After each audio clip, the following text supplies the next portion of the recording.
Damn it, they're AAA. They're what? Oh, yeah. Your vibrator batteries? No, it's my flashlight. Yeah. Oh, your flashlight. Well, your flashlight or your fleshlight, Steve? Flashlight. Ow, Jesus. Right in the eye. Right in the eye, which is exactly what your fleshlight says. So I got to apologize in advance before we even get things. Yeah, not near the mic or not too close to the computer. You suck at opening things. Should I say no feedback protection? No feedback protection. We're fine. We're fine. Thank you, Mac. Thank you, Siri. So yeah, I need to apologize in advance before we even get started to your daughter. Yeah. Because apparently... When she listened last week, she was like, "What the fuck, Dad?"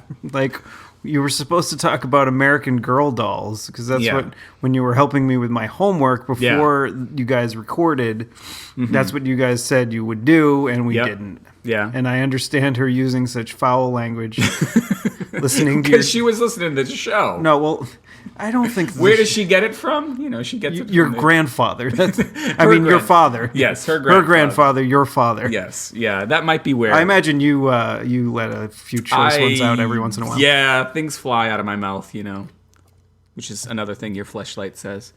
What is this thing down the bottom? What is the thing down the bottom? So, I mean, are we getting really technical here? I was just going to tell you, we don't have to worry about it. I can tell you what it is. See, normally I don't look at the screen, I guess. Normally you don't look at the screen. So to basically keep the same basic settings, I usually use save as. So I save as from the previous week's file. I don't think you need to be personally that loud. Okay. I'm fine. No, I mean, like, I'm talking about the volume in which you're speaking. I mean, I'm right next to you. The volume in which I'm speaking. I didn't say volume. I said volume. I said volume in which I'm speaking. Sir, have you been drinking? Yes, I've had 2 sips of, let's see, what is it? Cider. Smith & Forge hard cider. Give them a plug. Good. Yes, officer. You've been Officer Steve. You've been in a corn maze. I have not been in a corn maze. So what's happening on the screen right now is that I did the save as, and the last time we were here, which was the time that I accidentally got hard cider on your laptop. Which is probably why that's happening, right? That's why it's happening. We had 2 different audio recordings. So I deleted the first of the audio recordings, and I forgot to delete the second. So what's happening at this very moment is our new recording is recording over the old recording. And we should probably check just to be sure, but I think we're okay. Okay, well, let's just pause it right here. Well, it looks like everything's in order. Yeah. So nothing... Inside baseball every week. Inside. You got to let it in, Steve. Oh, God. You gotta let it in. All right. So seriously, like, I like, because we talked about it last week. Last week we recorded on a Monday. Yeah. Yes, we recorded on Monday, and it, like Chris had said, the Star Wars: The Force Awakens trailer was happening during Monday Night Football, which I did not watch because I'm an old person and I go to bed at 9. I don't stay up and watch football at 9. So I was, I had just literally right before we started recording watched the trailer for The Force Awakens. Yes, and we were all about that line at the end. There, at the very end of the trailer, there's the part where the girl says, and I guess it's better that the girl is saying it. Yes. Well, there's a voiceover. Yeah, there's a voiceover, a female voiceover of some sort, I thought it was that girl. So. I think it's somebody talking to her, because earlier in the trailer, the voiceover asks her, "Who are you?" And the girl, the main character throughout the trailer, she says, "I'm no one." So I think somebody is talking to her, and somebody is saying to her, "The Force is calling to you," or something like that. And then there's a pause, and we get a little bit more action, and then you just need to let it in. And okay, so when you have this title of your film, yes, called The Force Awakens, don't put like a vague like rape joke at the end. Let it in, Steve. Just let it in. And so they have let in a wave. Was there like fervor on the internet about this? Because there was not. People didn't get upset? The fervor, I mean, and it might have just been because of the fervor that was happening the day before, or was it the day before or right after? There was fervor, I don't know if it was right after this or right before, about how black Star Wars was. How there weren't enough white people in Star Wars, and I think we made a talk. What are you talking about? Like the one character that I saw was black. Yeah, one character. He's the second main character in the entire damn series to be a black man. I mean, okay. So technically, you're talking about Lando? Yeah, Lando was our main character in the original trilogy. Okay. Technically speaking, hey Chewbacca, you still hanging out with this loser, Chris? Technically speaking, there was the guy who played Jar Jar, and that was a black man. Oh, he was black? Yes. So it was less of a racial stereotype then? So there was a fervor, there was an uproar. I can't remember if we talked about this last week about whether or not it started off as like a thing on I think it was just people trolling each other, and then actual racists decided to pick it up and talk about how Star Wars needed to be more white, I think was the gist of it. And similarly, I mean, not to get off on a rant here, but so you familiar with the Marvel comics? You familiar with Marvel comics? Is it the same people that got upset that there was a black Spider-Man? No, well, maybe. There is now the Falcon. You watch? Did you ever? No, you haven't seen the Winter Soldier, the second Captain America movie. No. All right. Well, so there's this character, the Falcon. He figures into that movie, and he's been part of Captain America's world for a very long time. And now Captain America in the actual comic books, he's a guy who was experimented on in the 40s. He went into the ice. Everybody knows that. Now it's the 2010s. Teens, and he's finally the serum that kept him young for so long is finally breaking down. This is in the comics. So he passed on the mantle of Captain America to that Falcon guy, the black guy. All right, so that in and of itself hasn't pissed anybody off up until now. But here's what happened.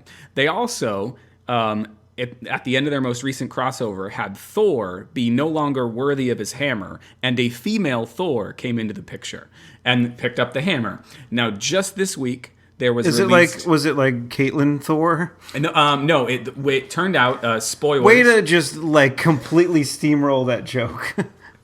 I'm sorry. I'm slow. I thought you were just picking a random female name out of a hat. And no, because of now I'm sorry. We should just start over. So, all right. Long story short, too late. There's a female Thor. There's a black Captain America, and on the cover of a recently released issue of a comic book, there's an Asian good driver. Sorry. Black Captain America is kissing female Thor on the cover of this comic book. And Fox News, I wouldn't have believed it myself if I didn't see it at the gym, even though I try very hard not to look at those goddamn TVs. Fox News basically came out and said that the liberals should get their own Captain America. And I saw later on in the week somebody tweeted back at them that the liberals did create their own Captain America in 1940, and his name was Steve Rogers, and he was the white guy that's been replaced. At any rate, yeah. So there's a lot of anger about a lot of anger from the white folk about the. I didn't know that African Americans taking over the world. I didn't know that white people could actually be angry about anything, except for maybe like if you were a poor white person being like... Steve, but what? Don't you know, white people can get angry. Case in point, Billy Corgan. I mean, he told us that the world is a vampire, and he told us that's very not anger. Loud that is just angst. He's just an angsty boy. An angsty boy. See, but I can understand poor white people getting angry at wealthy white people. Mm-hmm. But this nonsense of getting mad at I don't know. No, stop getting mad, everybody. Mostly poor white people get Except mad. for me, I can get mad. I'm a hypocrite. You're just angsty. Yes, I'm an angsty boy, like Billy Corgan. Mostly poor white people get mad at other poor white people because they're poor in a different way. Or poor black people, or poor other people. Like, certain parts of my family would probably be mad at other parts of my family because certain parts of my family who are just barely not poor would be mad. I hope your daughter doesn't listen to this one. Would be mad at the other. You're talking about your family here. parts of, the people that are just barely not poor would be mad at the people who are really poor and using benefits or government subsidies or anything like that. Because the people who are just barely not poor can't stand the thought of anybody using anything to possibly lift themselves up out of poorness and into just barely poor. And we all fight amongst ourselves while the rich people. See, I don't understand high. like the folks that wanna like. I read an article on Paul Ryan. I was culturing myself, I suppose, and on the WBUR website. You're culturing yourself. That's something your flashlight talks about. Steve cultures himself. This is a flashlight. Sorry, It's too small to fit a dick in. Wow. I mean, depends on the dick. Well, my dick will not fit in this. Oh, see, there you go. You're complimenting yourself. A couple weeks ago, I was saying, Steve, you need to not be so hard on yourself, and now I'm proud of you. You're admitting that your dick is too big for that flashlight. Yes, because it's not a flashlight.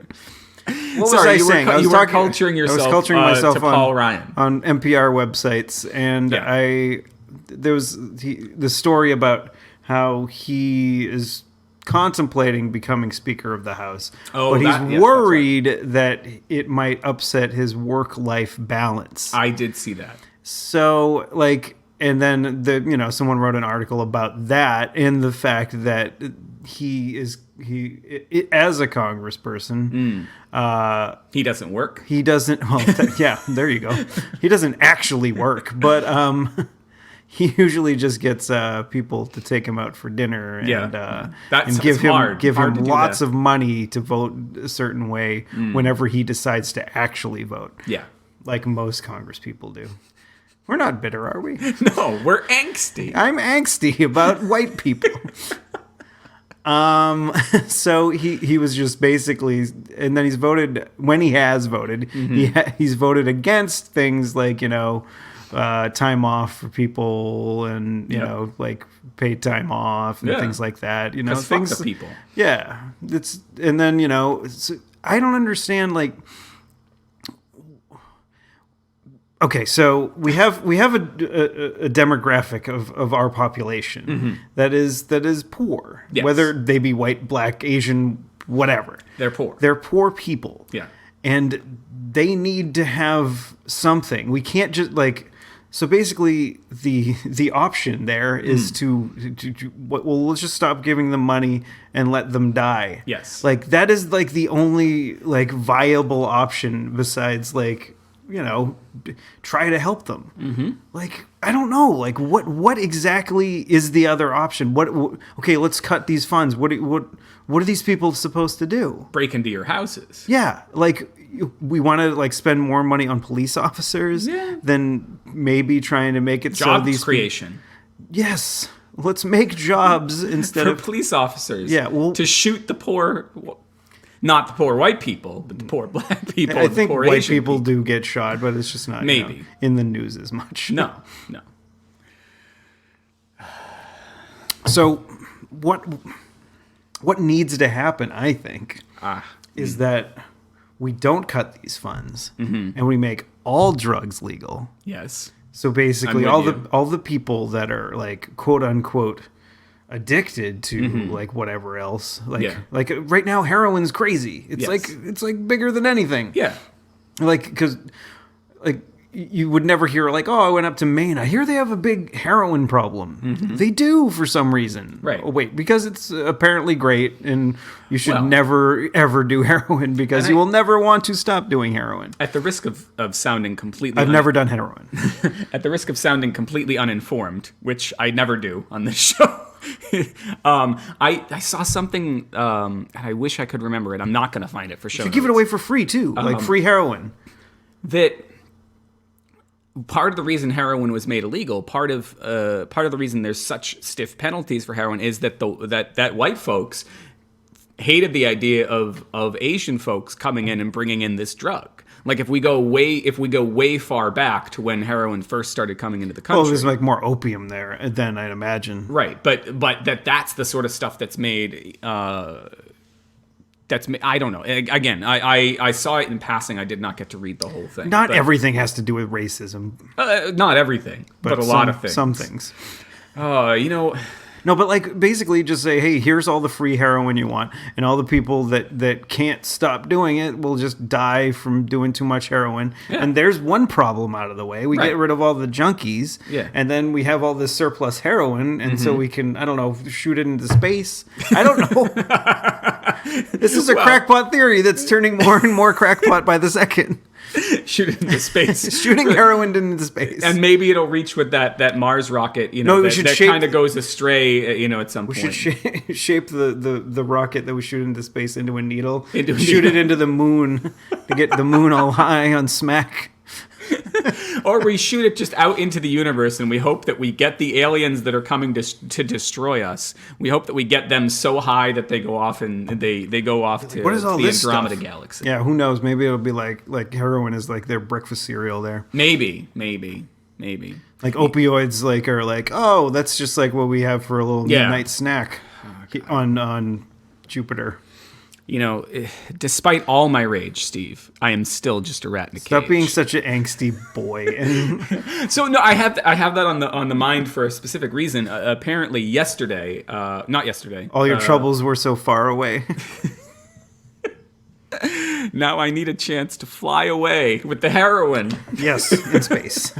No, so this past Friday, the 23rd, was the 20th anniversary of the release of Melancholy and the Infinite Sadness, which was the name of the Smashing Pumpkins album, on which Bullet with Butterfly Wings, the song that I've been throwing lyrics out to. It's the song in which that was on. And a lot of my friends were way into the Smashing Pumpkins. Some of them still are. My friend John reminded me that probably we went together on a Friday night, or not Friday night, it would have been Tuesday night, because that's when CDs came out. And we drove up to Newbury Comics. Do they still come out on Tuesday? Not anymore, but back then they did. I think they all come out on Fridays now. I think video games still come out on Tuesdays, except for Nintendo games. They switched it up. I think Books? they were either Sunday or Thursday. Yeah, it was like everything came out on Tuesdays except for comic books. Comic books came out on Well, Wednesdays. Tuesday is loser, as we have proved on many occasions. So they needed something to sweeten it up. Very nice. Ooh, nice. was a good one. That was a good one. It was kind of gross though, right? Garlic wheat thins. Oh God. So yeah, apparently I went up to, about 20 years ago, I went up to Newbury Comics, and John and I picked up our copies of Melancholy and the Infinite Sadness, and I'm going somewhere with this. Good. The Pumpkins, I'm right there with you on a little journey. were a thing. I liked the Pumpkins. I mostly liked the singles, and other friends of mine, including John, were way more into them. I didn't realize until years later, and this was strange to me because I think the very first Pumpkins album I ever saw was one of my brothers. That my brother, like, at least at this point that I talked to him about it, hates Billy Corgan. Like, thinks Billy Corgan is the absolute shit, not in a good way. Like, he is shit, not the shit. Yeah. And I wanted to get your take on the Pumpkins because, we have a 2-year age difference, and I don't know if that's the... I don't think I'm quite as I don't have hatred, but I don't have any good feelings towards the Smashing Pumpkins. Yeah. Maybe that episode of The Simpsons they were on was all right, but like the rest of it, I could just say it could go away and I wouldn't be upset about it. Yeah, I somewhere in the early 2000s it turned for me because I was a huge Nine Inch Nails fan, and there was some sort of a falling out between Trent Reznor and Billy Corgan, and to the point where Billy Corgan, I think his face was in either a toilet or a urinal or maybe it was on a pie plate. There was this a video for this song. Was he peeing onto a pie plate? It might have been. Is that where you got that? There was a video for this song, Starfuckers Incorporated, that was on the Fragile album by Nine Inch Nails, and Billy and Courtney Love and a lot of the 90s people that were more annoying than Trent. Trent's not annoying to me, but I think to everyone else, we could sort of rank on a level of annoyingness, like the different 90s rock stars, and I think Trent was probably the least annoying, at least for most people. And Billy and Courtney were definitely worth being peed on a pie plate. That's... Peeing on a pie plate might be the title of this episode. I hope so. Or at least shooting heroin into space, maybe. Shooting heroin into the moon, or getting the moon high, or something like something. We don't need to inside baseball this anymore. No, we don't. I was more articles online here. I was like, every once in a while you see that article. Culturing yourself a lot. This no, week. This one wasn't. Is it just because Becky is gone? Is that why you're culturing yourself so much? No, she's going to be back tomorrow. As of the day we recorded this. You mean she's going to be back today? She's going to be. Of course, we're recording this on a Sunday so that we can talk about the Patriots game. No, we could just say that they're about to cheat because they're a bunch of cheaters. Yes, they're scumbags. You just said no inside sucks. Baseball. They're the worst team ever. We're getting ahead of ourselves. They win so many Super Bowls because they're scumbags. Just like no other team has ever bended the rules or tried to do anything untoward in the game of football ever. Jim Irsay is the only perfect individual on the planet. You were reading some more articles. This was not an NPR article. This was on Yahoo News. Ooh, but every once in a while, an article pops up that says that Marilyn Manson is that kid from Wonder Years. And every once in a while, I fall for it. No, I didn't fall for it. I was just like, this isn't real, and I just wanted to make sure. And then there's that website Snopes. Yes, but apparently I saw something bad about Snopes this week. They apparently don't have a sense of humor. I think we'll come back to that maybe. Go ahead. Okay, so I went to the Snopes article, and sure enough, it was not him. Yeah, I forget the name of the actor who is really the guy that played Paul in the Wonder Years. Right. Yeah, but it's not the same person. They kind of look similar, but they're not the same person. Marilyn Manson, I think, is one of the more annoying figures from the 90s. And yet, he and Trent had a falling out, but somehow they got back together for that video. What video? This video for Starfuckers Incorporated. And I think Marilyn Manson is dressed in drag and is on Trent's arm for the whole video, I think. And the two of them are the ones throwing things at the pie plates or pissing on the pie plates or whatever it is that happens. Well, see, I brought it right back to it. Right to Marilyn Manson is, not only annoying, but a weird-looking motherfucker when you take his makeup off. Well, he's weird-looking with his makeup on. Yes, but even weirder with his makeup off. Maybe that's why he wears so much makeup. Yeah. This gave me an excuse to link up more Nine Inch Nails videos if I can find them. The video for, Gave Up, off of the Broken album. This is a public service announcement. Do not watch the actual Broken. If you go down the Nine Inch Nails rabbit hole, which I don't expect you to do not watch the long form music video for Broken. It is a bad scene. Do not watch it. But some of the individual. Okay, no. Don't just say don't do it. Don't be a parent here. It's a snuff film. So somebody gets tied to various torture devices. There is the Happiness and Slavery video, which is part of it. The whole thing, the long form video, is a guy is abducted on really shaky VHS film. He's abducted and then he is tortured and forced to watch Nine Inch Nails videos, which I think is great, including one in which somebody is disemboweled and put through a meat grinder. But the actual video, by the end of it, he is the person is disemboweled there in front of you, and the torturer, I think, holds his guts up in front. It's a disgusting video. Oh, right, good. But the video for Gave Up, which is part of that sequence, I believe, it was filmed inside the Manson house where Trent Reznor was living at the time. Where Marilyn Manson's house or Charlie Manson's house, where the Tate house where he murdered Sharon Tate and all of those. Oh, what the fuck, Trent Reznor? He didn't know. Apparently, he did not know when he first bought it, and then he found out afterwards. No way. I think he was just backtracking on that. Oh, I didn't know. I swear this wasn't fucking Charlie Manson's house. Fuck you asshole. I'm angry. I'm angsty. Despite all your rage. So he's in the Marilyn Manson is playing rhythm guitar on the track, and he's there but without any makeup on, and he is the weirdest looking motherfucker of all the weird looking motherfuckers in that video. I hear he got his ribs taken out so he could blow himself. Flurf, flurf, flurf, flurf, flurf, things you hear on the internet.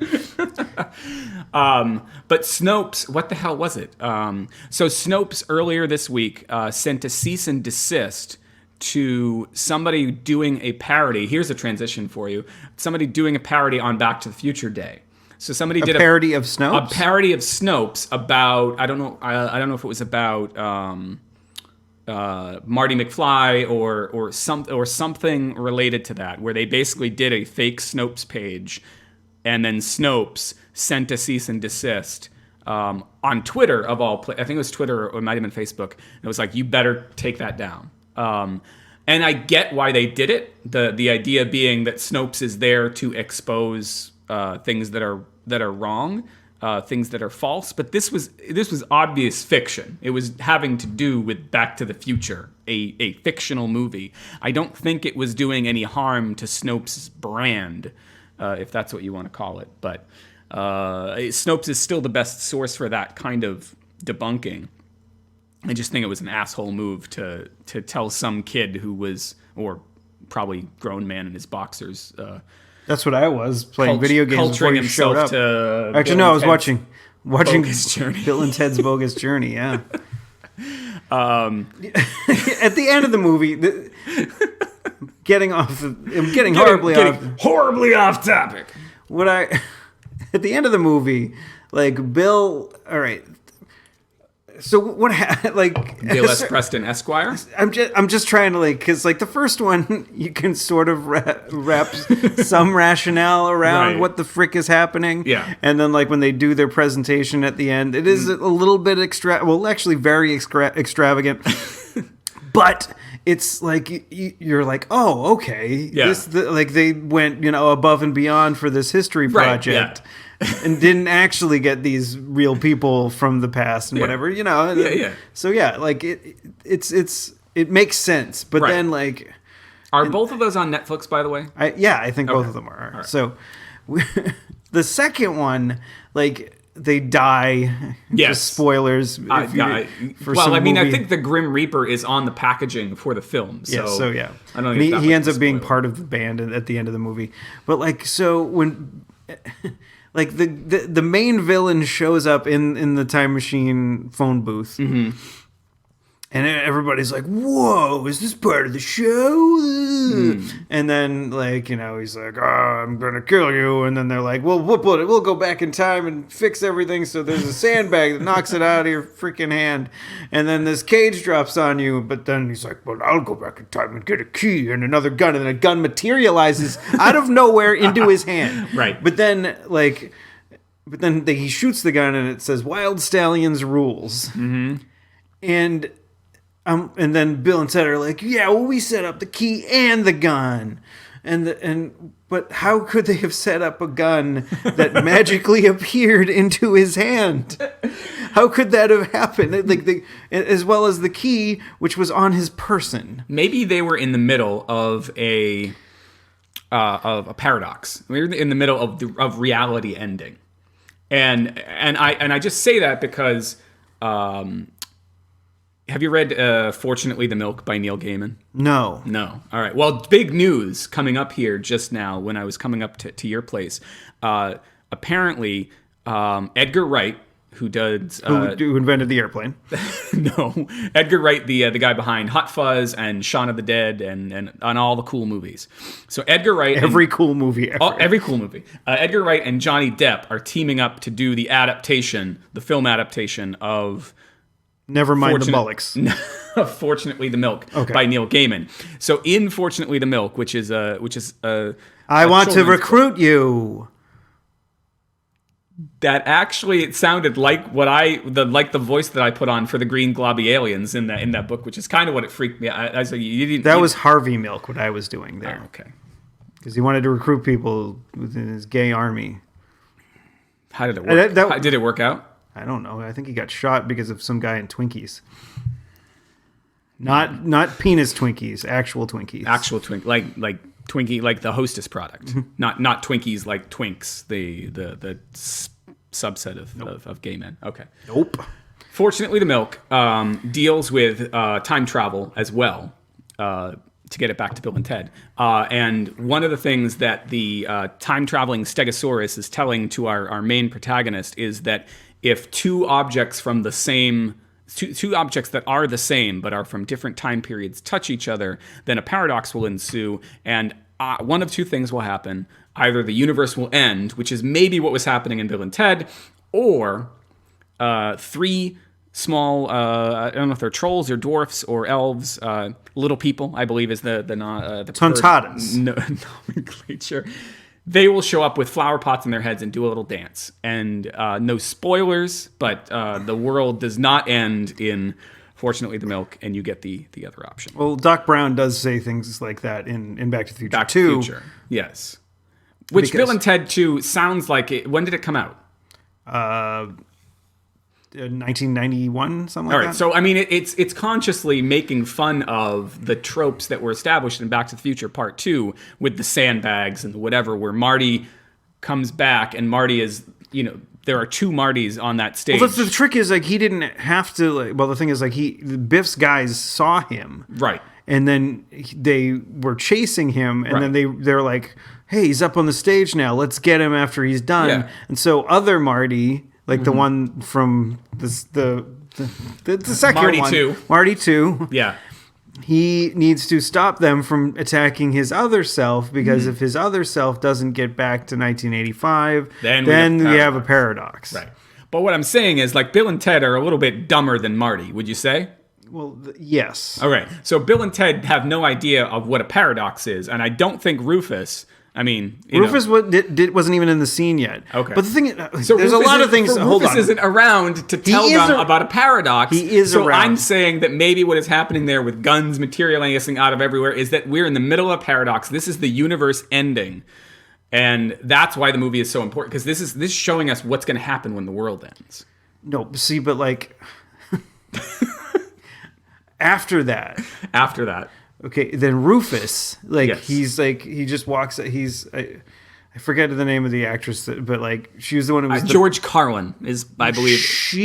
Oh, well, you said Rufus, you forget the name of the actor. I was like... No, actress. Actress. I forget the name of the actress playing the promoter for this Battle of the Bands that they're in.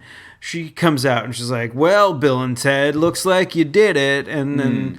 They're like, what? And she starts unzipping her dress. Oh, and then she turns out to be Rufus. And I'm like, what the fuck, George Carlin? What were you doing? The only thing you did, the only thing you helped with in this whole to-do was to get Bill and Ted into the Battle of the Bands. You didn't help them not get killed, because they did get killed in the movie. Yeah. And if they didn't beat death at his magical game of Battleship or whatever, they would not have come back and done the Battle of the Bands and all this shit. Which was it Pam Grier? Yes, it was Pam Grier. Okay, yes. Mrs. Wardrow. Yeah, so Ms. Wardrow. That bothered me, because like George Carlin or Pam Grier or whatever you like, inside the beautiful black visage of Pam Grier, there is George Carlin. Yes. So like, which is a Chasing Amy reference, if you did not catch that. Oh, okay. Inside Vader's beautiful black visage. Okay. They're trying to tell us that deep down inside we all wants to be white. Language. So... Wasn't that true? No. Black rage. So, I gotta watch that movie again. God damn it, stop interrupting me. Sorry. I've got angst. You gotta put it in a cage, like a rat. Shut up. So, like, that bothered me. Like, George Carlin should have gone to them, like... After, like, the fake George Carlin got them in, he should have shown up and been like, dudes, yeah, you gotta be careful. There's these robot yous that are gonna show up and try to kill you. Right. Instead, he just gets them into the Battle of the Bands and then fades off into the end of the movie. Mm-hmm. And then you're like, what? Why wouldn't you, like, prevent them from also dying? Unless what was supposed to happen in their history was them die so they could meet death and he could become part of the band. Well, as well as station the aliens that show up and like build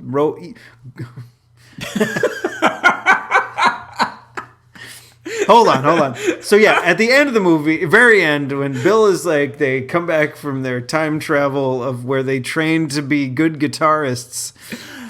And then he's like, let me introduce the band on bongos. It's the stations, rope, the alien things. Right.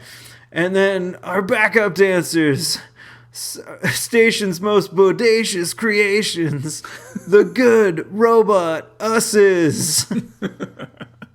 Now, who in the audience at this point, when someone says something like that, the good robot us's, doesn't just immediately walk out and say, what the fuck is this idiot saying? Somebody in 1991. I guess. Who hasn't seen Nirvana yet. But like... Or Billy Corgan. No. It might have been 92. I don't know. I remember seeing it at the... Like those movies, they exist in that perfect spot between the late 80s and the early 90s. That's the only time those movies could come out. Like, to get back to the whole idea of, like, annoying 90s personalities. You know, if you liked the grunge period, which I did to some extent, like, they aren't as annoying. But a lot of people, I get the feeling, just barely tolerated the grunge period. And if those movies had come out just a little bit later, they would have completely tanked. Because, like, how do Bill and Ted become the saviors of the universe in a world where grunge is happening? See, they don't. They are of the late 80s tradition of metal, of pop metal. You are a little bit older than me, so you had I think you were the right age for the grunge scene. For the grunge thing, yeah. I mean, I have friends that were very into it as well. Yeah. That are the same age as me, but I never really had much. Like, you didn't have a ton of. You had the bands that you really loved. Yes, and then a band needed to do something more than just have catchy tunes for me. They needed to be like a little bit off. Yeah, like bands that I really like were like like the top 3 bands that like Ween, Dead Milkmen, and They Might Be Giants. Mm-hmm. They're just kind of they have something else, and I can't quite place it. And a lot of people are. A lot of people are just like, wow, those guys are like joke bands. Fuck you. Everybody that says that some band is a joke band is a piece of shit. Yeah, because the people are actually trying. I'm angsty about that. You are angsty.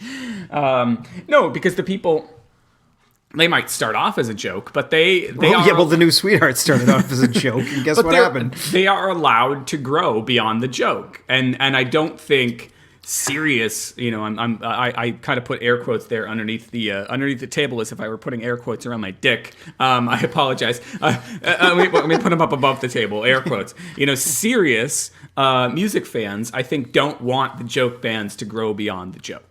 And that's. But they're not joke bands. They're bands. They're just doing things in a different way. Yeah, that have a sense of humor. They don't take themselves too seriously. Yes, and even bands that appear not to take themselves too seriously, like the Talking Heads. Yeah, like apparently David Byrne is like incredibly serious about what he's doing. Yes. Well, that's my honestly coming back. Like that's one of the reasons that I don't think I liked the Pumpkins as much as I liked a band like Nine Inch Nails, and I'll try to get to this. I'll try to get to this point as quickly as possible. There's no way that's going to happen. I'm going to get another beer. But so, I don't think. I think Billy Corgan takes himself way too seriously. I read something this morning that he approached Melancholy and the Infinite Sadness as if it were the last Smashing Pumpkins record, and I don't want to disparage the bands and the artists that take themselves seriously either. That's just the way that they do it, but. I am somewhere between most of my friends who liked the angsty stuff, the angsty serious stuff, and you who like something where somebody's not taking themselves as seriously and they've got a little twist to them. So Nine Inch Nails, even though I didn't see themselves, I didn't see them taking themselves lightly as often. You can't write a song like Big Man with a Gun, which is a parody of gangster rap. Big Man with a Gun would be a great Weird Al song if Weird Al swore. Like it's like a 1 minute and 45 second, send up of gangster rap. And then later on proves me right on the Hesitation Marks album which was just a couple of years ago, they came out with this song. Oh God, I can't remember the name of it. Enough. Everybody, maybe. And it is like a. It is like Nine Inch Nails does a happy, cheery pop song. It is the silliest thing I have ever heard the man do, and it just says to me that he is also somebody who, when the time is right, can just be like, I'm a musician, and I'm going to make music that I feel like is good. And here is a completely silly pop song that I wanted to write. And lots of people shat on that song when it came out, and people shat on their iPhones. They did. It was right. Yeah. Well, at least got shitted on them because they were like playing Angry Birds while they were taking a poo. And their friends were sending them the One Piece Treasure Cruise. Wait, got a drink. You know that they updated the operating system, and there are lots more emoji, apparently. Yes, there's different ethnic. Are there emoji. more? Is there a different colored poop? What, in case you had blueberries? What is it supposed to be yogurt? Is that what the poop emoji is supposed to be? No, it's supposed to be poop. I don't think it's supposed to be poop. I don't think anybody... Like, if you look at those emojis, they're, like, very Japanese, and that's something very Japanese. So you think it really is... It really is legitimately supposed to be poop. It's poop. What do you think? It's pudding? Like, just like... Pudding or soft serve ice cream or pudding whatever. Would be on a plate or a bowl. And the ice cream would be in a cone. It wouldn't just be in a cup. So it's just sitting there. I can't imagine that somebody, the head of the emoji board, was like, yeah, you guys, no poop. I think that's what they would say. I'm against what you're saying. Okay. So bringing it back to the Dead Milkmen for a second, because we did talk about them last week. Yeah. So I sent out the tweet that we had. I saw this. That we talked about the Dead Milkmen on the show, and it was favorited by Rodney Anonymous, yes, of the Dead Milkmen fame, and he is also now following me on Twitter. I was complaining a couple weeks ago that I did not get any good new Twitter followers, and then guess who does? Rodney from the Dead. That's what you've been working to this the entire 65 episodes of this show. To get one more Twitter follower. But think about quality versus quantity, Steve. Yes. We're talking about one of the Dead Milkmen. Yes, I got one of the Dead Milkmen. I got comedian Mike Bichetti. Like, look at that. I'm getting up there. Do the Dead Milkmen at Halloween time dress up as Dead Milkmen? Like, did you figured like they've ever done like the... It was, when I saw them last week, it was sort of almost Halloween. So were they like in Milkmen costumes, but like with zombie makeup or whatever? No, like they're not Kiss. That's what you should be for Halloween, Steve. I'm just saying. What, Kiss? Yes, you got the tongue. Every single... Simmons, right? I do? I don't know. No, but I think a Dead Milkman. I mean, like put on like a milkman's outfit and then like... do a little bit of zombie makeup up on the face, open sore or something, and go nuts. No? I have my Riker outfit. That will serve me for another 10 years. Oh, that's right. You make a good Riker. Thanks. I don't know if I've seen you in the outfit. Well, maybe this year. You want to change for me right now? You're going to come to Canopy Lake with us? Maybe I'll wear it to Canopy Lake. No, I need to culture myself. I'm wondering if you'll wear... I'm not going to... No. We've talked about this before, that episode where like Riker was like... We have to... Riker was doing that... honestly, that has been talked about so often at this point that is the new strip club, Riker's cum face. Riker's cum face is the new strip club. See, and every time we talk about it, I try to search through the archives to find the link for it, and I'm like, I must have put it in there under Riker's cum face. And no, like maybe it was Riker's orgasm face. I'm like typing this into my search engine, and then like a week later, when I'm going through the search logs for my site, and I see Riker's cum face. Wait, it takes me a second to go, no, that was me looking for the picture of Riker's. And not your daughter's looking for Riker's cum face. Oh God. Or your dad.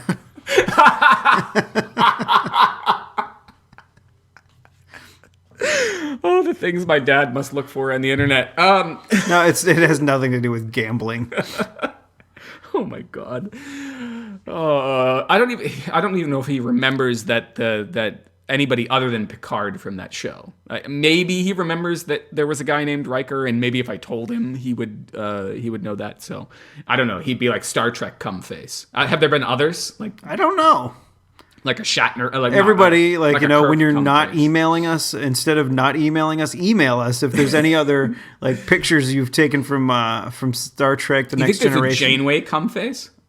She was like the Voyager one. She was the Voyager one. at That was a deep dive. I figured it out. And I guess you'd probably have to do a deep dive to get a Janeway cum face. That was almost a joke. That was almost. There was a joke. You didn't laugh. Yeah, well, you didn't laugh at my Caitlin Thor. A deep dive on Janeway. I just said that because that would be a candidate. Oh, for... fuck, we still have 15 minutes left. I was like, can we just end it there? If I was like, I don't think you could slice that part out and put it at the end just so that we could end there. And and we are allowed to go shorter than that. Like last week, we were 59 and like 50 seconds or something or 55 seconds. We were just under an hour. Yeah, I felt bad. I was like, oh man, we're not giving them what they pay for. Well, like the flashback episode. Sorry. Air quotes around my penis. Flashback episode. That was an hour. No, it was less than an hour. It was like 45. Was it? I thought it was an hour. We didn't have because there was that one part that I tried to do. Yes. That I failed to do. Have we said which what would have that taken part- up at least 18 minutes. Have we said what that part is? Or are we saving it for next time? Maybe we can do it next time. We can do it I next don't know. time. Okay. All right. There's a bunch of other stuff that I want to do for. I mean, we already That have we've already done. done, yeah. I mean, we've already done for next time. Yeah, that yeah. we need to do. Yeah, because yes. What are you looking for? I'm looking at because I don't think you're right. I think let's see, episode 50, right? 52.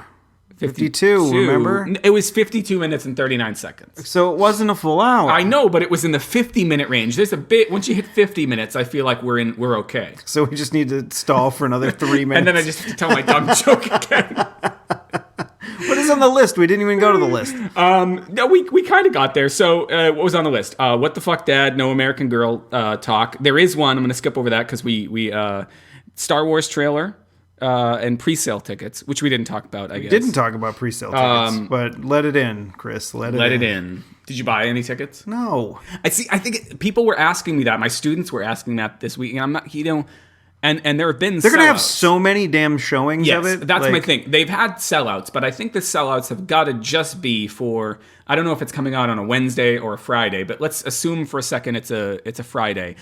The sellouts are probably for the Thursday night show, like the late 7 p.m., 8 p.m. show. I'm not going to go to that show anyway. I'll probably go during the day on the day that it comes out. My friend Brendan and I have already talked about that. Like, you're going to be able to get in. I mean, I remember waiting in line for episode 1 tickets. Yeah. And then getting one from you. Right. The earlier than the ones that I already had. Yeah. And going to I think it was like a 2 o'clock or maybe a midnight show. Mm-hmm. No, because it was daylight when we left the theater. So it might have been like a 2 or 3 o'clock. Late show. Yeah. And it was summertime, so it was dawn early. So Yeah. I don't know. And that was a long fucking movie. It was a long fucking movie. I don't know what the length of this one is right now. And I mean, I want it to be good so much. And I have a good feeling about it so far. Like, we joked about the trailer, but I think the trailers all put together have painted a pretty damn good movie. You know what I think I'm going to do? And yet, you made a really good point. Like, what is the practicality of that damn robot? Like the BB, whatever it is, BB-88? Okay, so the girl, in the new version of the trailer, the chick, the broad Ray, I think is her name. Ray Skywalker. Ray J. Johnson. They haven't said Skywalker, but I'm just going to go out and say Ray or Ray Solo. Ray J. Johnson. Yeah. You can call me Ray. You can call or you me... can call me Jay, or you can call me Ray. Do you don't remember Ray J. Johnson? No. That you need to link that in the show notes. What is it? Like Ray J. Johnson's Miller Lite commercial or something like that. He was a comedian. That was his shtick. Okay. Basically, you could call me Ray, you could call me Jay, or you could call me Ray J. Yeah. But you doesn't have to call me Johnson. I'll try to. I don't know why it was funny. It doesn't make any sense to me. I've heard so many people it's been referenced on The Simpsons and on Opie and Anthony have talked about it before, and I have yet to see the humor in this bit. And it's I'm not laughing. It baffles me I'm laughing at you, I'm laughing at your rage. It's not rage. It's confusion more than anything else. Angsty confusion. I had a question I was going to ask you. What was it? But I don't remember what it was. Anyway, we were talking about the girl from. And so she has the little robot. Oh, and the robot, yeah. She has the little robot following her, and it's like rolling up the sand, and I'm like, well, I mean, to be fair, like I remember the stories from when they made the first trilogy that R2 didn't handle the sand all that well. So maybe, and I've heard that this robot is actually like a practical effect most of the time. So maybe the fact that it's a ball rolling over sand makes a lot more sense than R2. In the way R2 worked. But I don't know, like, does it, like, it looks like a Weeble. Like, yeah, what does it do? I mean, it's her companion, I guess. Yeah, but, maybe it's got a flashlight in it. Maybe. A female flashlight. It's got a dildo coming out of it. That's basically what I'm trying to say. That's how it gets up the sand. Well, it's like a little kickstand, like kicking up through the sand. You don't see that part in the trailer. No. That's in J.J. Abrams' mystery box. Was that like a reference to Lost? He's a big believer. I think it's called the mystery box. It might be called the magic box. No, so he did a TED Talk years and years ago where he talked about this, and he was like, it's like that the briefcase that they're trying to get in Pulp Fiction. Yes, something like that. Anyway, it has Marcellus Wallace's soul or whatever. Is that what it is? Is that the theory? I guess. Oh. So we talked about the I'm very far from fucking okay. We talked about the trailer. We talked about pre-sale tickets now. We talked a little bit about Back to the Future Day. So let me just run down. Like we got less than 10 minutes. I'm going to run down the things on the list stop it right now. that we didn't talk about. No, because I want to get. We're going to do a lightning round. Lightning round. Playboy not publishing nude photography anymore. So I read another article again on WBOR's website. There, I'm giving them plenty of plugs. Yes, you read it for the articles.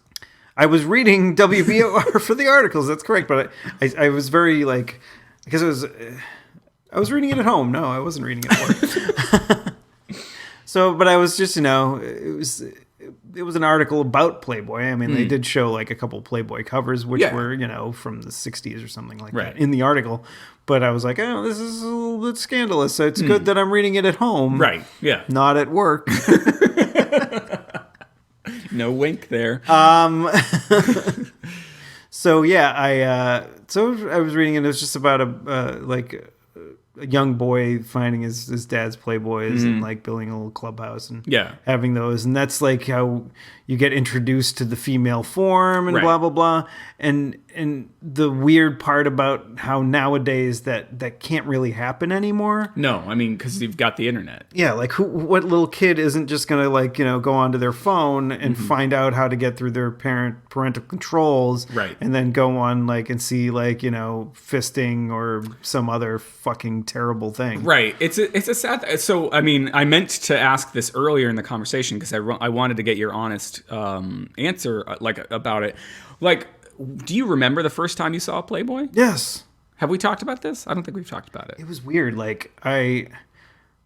A lot of people I've heard in the week found their first adult mag, whether it was like a full on porno, like a Hustler, or like something lighter, like a Playboy. It was definitely a Playboy for me. They would find it in like the woods. And that was later. We found Hustler in the woods. Yeah, and that was over by South Row School actually. Getting local for you. I don't think it's there anymore, but it was in a Ziploc bag, under some brush. That sounds in the dicey. Woods. Yeah. There was nothing else in the Ziploc bag, was there? No, there was heroin needles. As long as there's no jizz in the Ziploc. I don't know. There might have been jizz.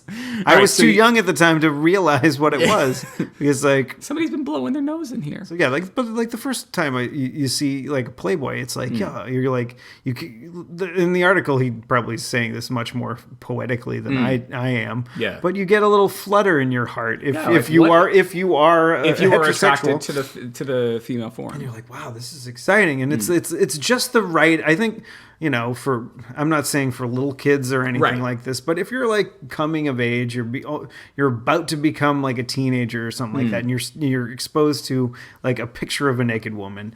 That's something that is the right amount of excitement. Yeah, and I see. I'm not saying like pictures of dicks going into vajays. No. I'm saying just like artful nude. And yet, because of the internet, I mean, I understand why they're doing it. They want to try to compete with the Mac. I don't even know if Maxim's still a thing, but they want to compete with those kind of magazines where there is just short of nudity. And yet, like I'm right there with you, because it is the right amount of nudity. It is the right amount of titillation. If that's if it's the right amount. And if you did happen to, despite the joke, despite the cliche of not reading it for the articles, if you did happen to read the articles, I mean, they apparently weren't that bad. They weren't that bad, and there used to be a time where Playboy was one of the places to get like an interview, to get an interview, or short fiction was published there.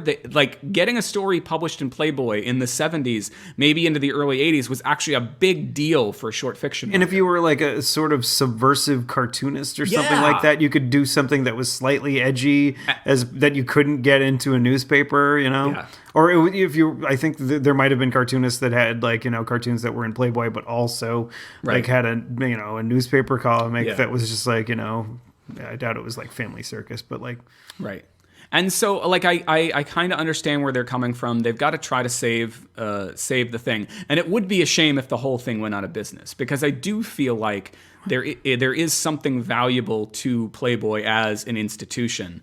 But I mean, is, like, as with most print magazines, it's probably done. We're probably watching the death throes. Yeah, and this is just their last. This is their last gasp. I mean, like, it got so much press, which is exactly what they wanted to do, but they can only pull that trick once. Well, then we're not publishing nudes anymore. They get all the press, and if it doesn't, are they still going to have pretty ladies in bikinis or something like that? Is that the deal? And then what I think they're going to do is this isn't going to work, obviously. Right. But what they're going to do is just like, okay, we're going to go back to having topless women, not, or maybe, or see, they said they weren't going to have fully nude, so maybe they'll still be topless. I guess. I mean, maybe they could. Because they don't. I don't think I ever recall in Playboy magazine seeing a gaping vagina. No. So why not just have them wear their bottoms anyways? In fact, a lot or maybe of the having a little naked bum is fine, but not like Yeah, I mean, they were a lot of the times, especially my first exposure to it. I don't remember even seeing anything like you'd see. This was in the era before everyone was shaved, I suppose. Like you would see a little bit of pubic hair. You might see the vulva, the lips, but you would not see vagina. You would not see the big the things that you would see in like a Hustler or in a Penthouse. One of my favorite things back in the day is that Paul had this little Asian tapestry thing. We would take Playboy centerfolds and put them behind that thing. I'd just hide him there, and his mom wouldn't. No. It was like this was post high school. Oh, post high school. All right. So this was like when we could buy a Playboy. College or yeah. Yeah. So we would go and we just tape a Playboy centerfold up there. It's funny that the first one I ever bought was was either Pam Anderson or Jenny McCarthy, but not the very first time they did it. It was when they'd come back to do it again, and I bought it from the Paperback Booksmith in the old Chelmsford Mall. Getting local for you. What? They sold Playboy They there? did, behind the counter, and like that's where I thought to go. And I remember I'd be looking like over my shoulder. I was 18, I was old enough to do it, but I was looking over my shoulder. I would have gone to a different town. Yeah, like it was my first. That's in fact what I did. I did not buy my first pornographic magazine. Right. In Chelmsford, and I don't want to say this town because we're not in Chelmsford. Right. I didn't want like some guy to recognize me and be like. I eventually bought something porno magazine. even before I bought porno tapes there. I think I bought a couple magazines at Tower News over in Lowell. I think I went that far that out. sketchy place. Oh my god, yeah. I think about I did go in there more times than I should. I think going in there once. Did you go up back into the jerk booths? Oh, I definitely did. Nice. And this is not something. I suppose we should have saved this for not when we had like 10 minutes left. But yes, we can go late. I mean, we were like 10 minutes or 15 minutes ago. We were like, oh, we got to stretch. But now we can go late. I definitely went into the booths out back a few times. One of my favorite times is like, I went in there once, and then there was a couple of us that went. Like, so it wasn't like, it was me by myself. And then like, I went in there, and because like we had this thing where it was like this mission was to we had like this weird like pseudo army, and like we really had this little notebook, and we were just writing down missions for us to do. Oh gosh. And one of them was for one of us to jerk off in one of those places. And that's the thing, is I don't think I ever, at least not in that period. I know I eventually did somewhere, and I don't know if it was in Tower News or somewhere in Boston. Eventually somewhere in one of those booths I did. But there at Tower News, I don't think I ever did. It was really funny because, like, okay, so I'm like, it was a weird situation, but I'm like trying to get through with it. I'm not trying not to touch anything. At the same time, should we clarify that it like these booths were for watching videos, not for watching live performances? Yeah. This was a video. So I put in $1 or whatever and started watching a video, and like my friends were basically waiting outside for me to finish. I forget exactly who was there, and so don't incriminate anybody else. I won't incriminate anybody else. But they were sort of waiting in the hallway for me. But the thing is about these kind of places, is there's a lot of like sort of cruising for folks that have predilections toward homosexuality, but are not brave enough to either come out or can't come out or whatever. So they do a little cruising at a glory hole. There wasn't a glory hole, thank God, at this thing. Oh my gosh, yeah. There wasn't a dick popping next to me. So so I was in there doing my business, and while they're waiting for me outside the door, like this guy comes up to him and starts talking to them. Oh gosh. And he's going, sometimes I don't have $1 to go in there and jerk off, so I just listen to the moans and do it out here. And he had his dick out, and they're just like banging on the door. Steve, you need to get out of here now. Luckily, I had finished and was just kind of cleaning up. I think I had brought like a wipe with me, because this is how sanitized I am in my life. And I'm like, I'm doing something like I'm trying not to touch anything in this room, and then not doing this thing, and then just like wiping up with a wipe and like keeping it in my pocket. Where you put the wipe in the pocket? I don't know. Did you I have think a Ziploc or like no. It was sort of like just I don't know, one of ball those, it up in like another tissue or something, like a moist towelette from you can get from like McDonald's or whatever. So I'm cleaning up with that, and it was all done, and then I hear banging on the door. I'm like, hold on, I still have I was done, but like I was sort of just watching, because like you get a certain amount of time for the $1, and I was just watching at this point. And I'm like, I don't want to waste this $1. And they're like, you need to leave now. We need to leave now. And I was like, all right. And so I came out, and they were like, I'm like, what's going on? I saw this guy, and they're like, we need to go. I did not notice that the man had his penis out. No. It's something that I wasn't looking for. Never experienced that. Although I experienced some other things, which maybe we should talk about some other time if we haven't already talked about them. Can we talk about it now? We could talk about it. When I started working in Boston, I can't remember if we talked about this. Forgive me. Was this the one-on-one talk booths? Yes, we did talk about. We did talk about that. Okay, good. Yeah. So I mean, so I never experienced the whole like a guy cruising thing, but I did experience. For those of you who didn't listen to the one-on-one talk booths episode, I was in one of those talk booths, and I had the woman on the opposite side of the glass, and she is saying to me like, I don't know if she said I'll show you yours, I'll show you mine if you show me yours. Like she was giving me an invitation to take it out. But I was like, I don't know, is she an undercover cop? Like, am I going to get arrested? So I didn't do it. And still to this day, I wonder, I'm like, was I really allowed to, like, or was she? And like, she's allowed to get nude. I mean, what the hell? She's allowed to get nude. Yeah, absolutely. But And I mean, there's a pane of glass. It's not like something is going to happen. There's no glory hole. There's no whatever. So yeah, she's allowed to get nude. I imagine she was just trying to say like, oh, man, make this more interesting for me. Like actually take a dig out so I can go talk to somebody afterwards about your misshapen penis. You have like, a misshapen penis? Well, I didn't want to say anything. Plugs. So you can find the show notes for this episode at clarkwoods.com/hot/65. That's 65. You can send us email to hot@clarkwoods.com to tell us about your first exposure to Playboy or nudie booths or the naked form of the sex of your choice. I wonder, like, not to get off the plugs, but like the first time that some of the women, I don't know if I've ever asked Stephanie. Do we have like an alarming amount of women that listen to the show? But it does make me like. I know that Becky does, but that's one. Yeah, I don't know if I've ever asked Steph this, and I might have to ask her. She's gonna like listen to this and judge me for jerking off in a booth back when I was 19 years old. Do women have the same like thing? Do they have the exposure to the naked female form that's not their own? Which I think would be a really interesting thing to hear about, because I know there's the whole culture of women comparing themselves to each other. But like, do they have play girl was a thing? I don't know if it still is a thing. I think it might be. And it is. The only that knowledge, in black inches.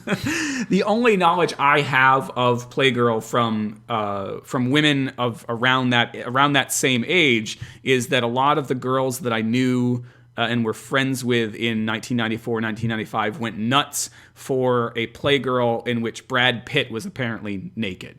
Like that was, and I don't know if that was a regular thing, if girls saw Playgirl at that age. But if you're out there and you're a woman and you want to talk to us about the only Playboy I think I ever bought, ever paid money for. I remember when I was a teenager, and this I don't know. I think the statute of limitations is well past. Okay. I'm afraid of where this is going. Never mind. I'm not going to say it. Okay. All right. Because this would be the part you'd ask me to edit out later anyway. Yes. Never mind. I somehow acquired Playboys prior to that. Got it. That may or may not have been mine. Got it. So yes, you can send us an email about. I didn't actually get to say the one that I actually bought. The one that I actually bought was it was in the early aughts. Actually, it was like 2001. Yeah, it was 2001. It was the one where Tiffany. I was. Can I admit something even worse? Like, I was a subscriber at that point. Like, I actually subscribed. So I got the Tiffany one. But that was the only one I ever paid money for. Yeah. Which is strange because I was a subscriber when I was engaged and then when I was first married. And I wasn't hiding it either. Like, Stephanie knew that I was a subscriber to it. I mean, it was really weird to think about. In a situation where if I was a woman and I was with somebody that had a subscription to an adult magazine, I think Playboy would be the one that I would be hoping for. Yeah. Not like Swank. But when I think about it, because you said it was like 2001 or there? Yeah, 2001, 2002, something like that. Yeah. So I mean, I must have been definitely when I was engaged, but if you're saying, because it was when I was going to school out in North Adams, because I remember we went to the liquor store we usually went to buy 40s of Busch Light for $1.50. Yeah, because drinking on the cheap in college. Weird to think that I was a subscriber. I knew I was a subscriber at one point, but I did not remember that I was a subscriber when I was married. I thought it would have been like those last years before, like after college and before marriage, if anything. But wow, I remember hearing her talking about it on Howard Stern. Yes, yeah, and yeah, so that's what made me go and pick it up. Yeah, well, and it was there was a string of 80s pop stars around that time that did it. Like Belinda Carlisle did it around the same time that Tiffany did it, and I feel like there was Tiffany at least still looked good at the time. So she did, yeah, and she had a new album coming out. So like that, she was doing anything she could to raise her profile. Here's my blocks, everybody. I did buy the album. Oh, you did? I did buy the album. It wasn't bad for like a early 2000s comeback of an 80s artist. Like it wasn't bad. So let's go back to the play. At any rate, send us an email to hot@clarkwoods.com. I almost did Clark at Hotwoods again. Hot at... I was the one that did that the first time. Well, I know, but I feel like I've done it since. No, I think we all... It was always you? It was only once me. Okay. hot@clarkwoods.com. Send us email. And of course, if email is too much for you, you can compose us a message in 140 characters on the Twitter. In fact, less if you tweet both of us. Yes. Oh, that's true. And you can send those tweets to me at ECC1977. Or me at Tuesday is loser. That's Tuesday, IS loser. All one word. All one word.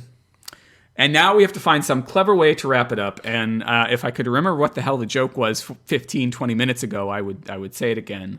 But I don't remember it. And so instead... oh God, he's shooting me. Just let it in. Just let it in. Ah! Oh.